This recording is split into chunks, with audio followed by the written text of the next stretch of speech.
My name is Ron Cefalo. I'm an avid rock collector and admirer of nature. Today we want to talk a little bit about how does one go about collecting and what tools are necessary. One of the most important things to realize is of all the tools that we have here to talk about, the most important tool is you.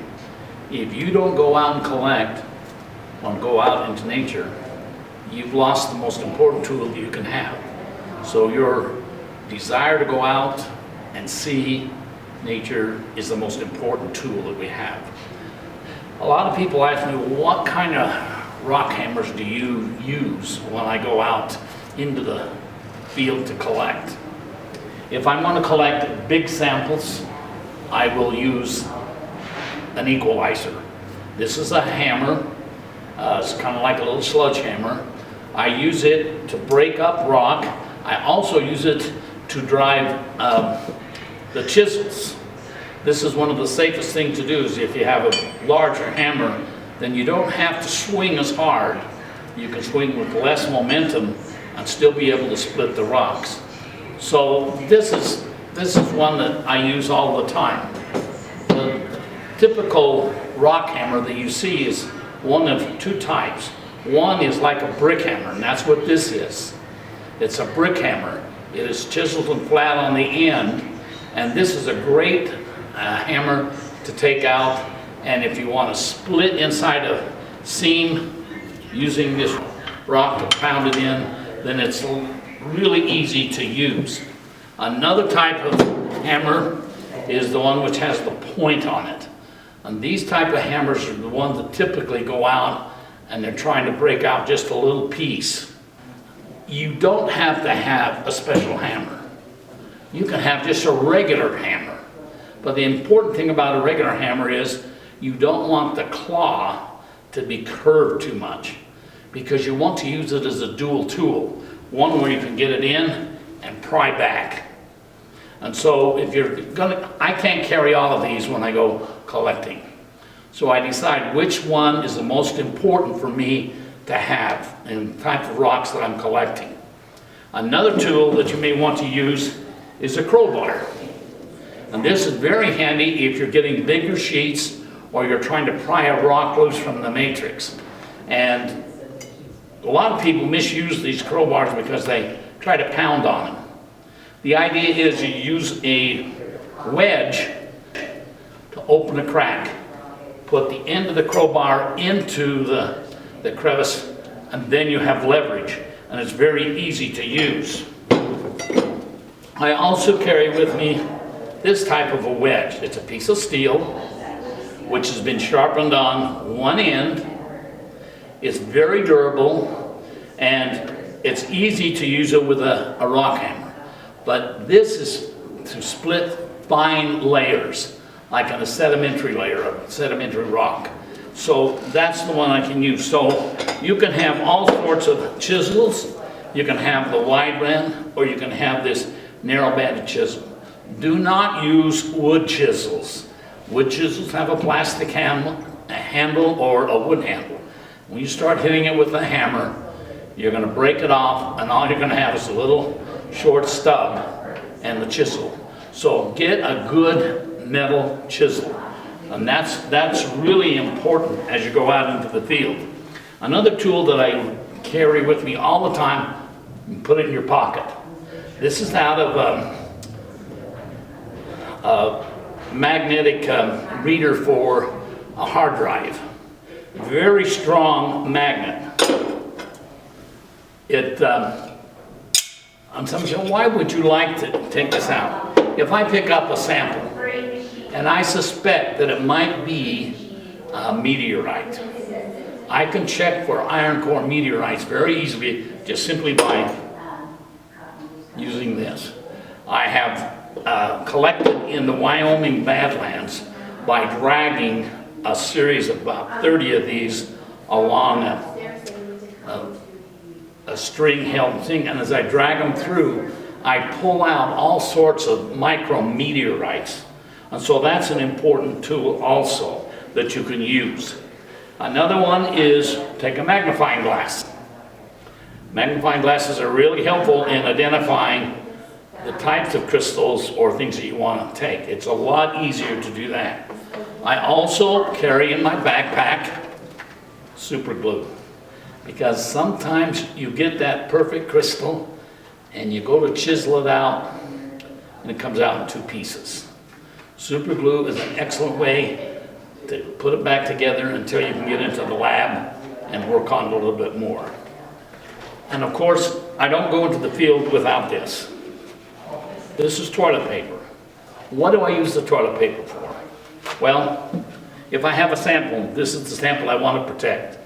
You take the toilet paper, you wrap it up, and that protects the surfaces from being scratched. Rocks are hard, and sometimes just a piece of metal or rocks grinding against rocks ruin the surface.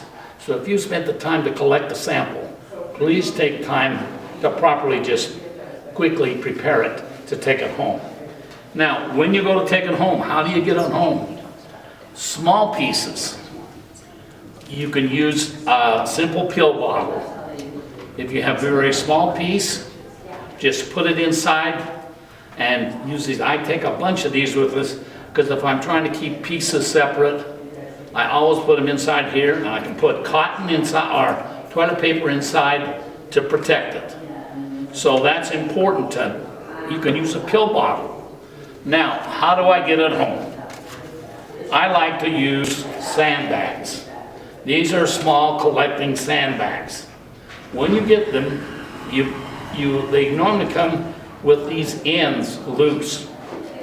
So when you go to do this, you must tie a knot in the end. Otherwise, when you go to pull the string, you end up with an open-end bag permanently, and it's near impossible to rethread the string.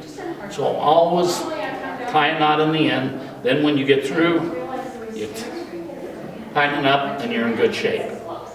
These are available. All the bags I get are from a company called Hubco, Hubco. It can be found on the internet. And they come in lots of 1,000, 100, or you can get as few as 10.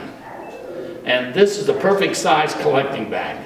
If you're just going out, you collect for a little while, you can put it and you carry it. Okay?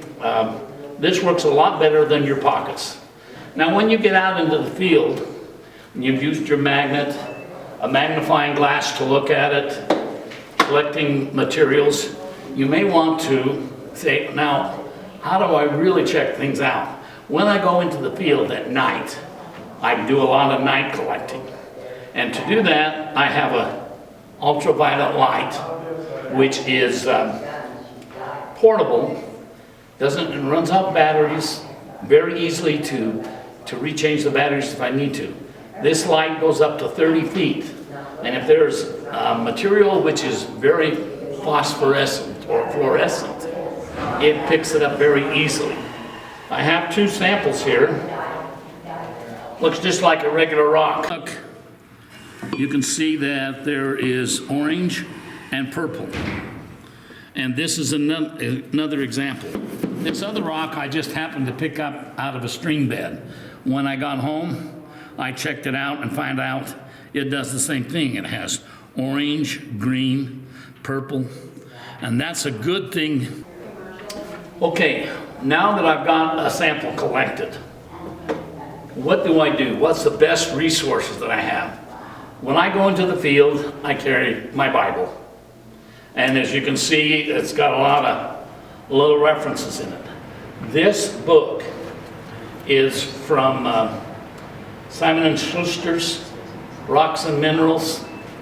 And this is really a good book because this book does a couple of things that I really like.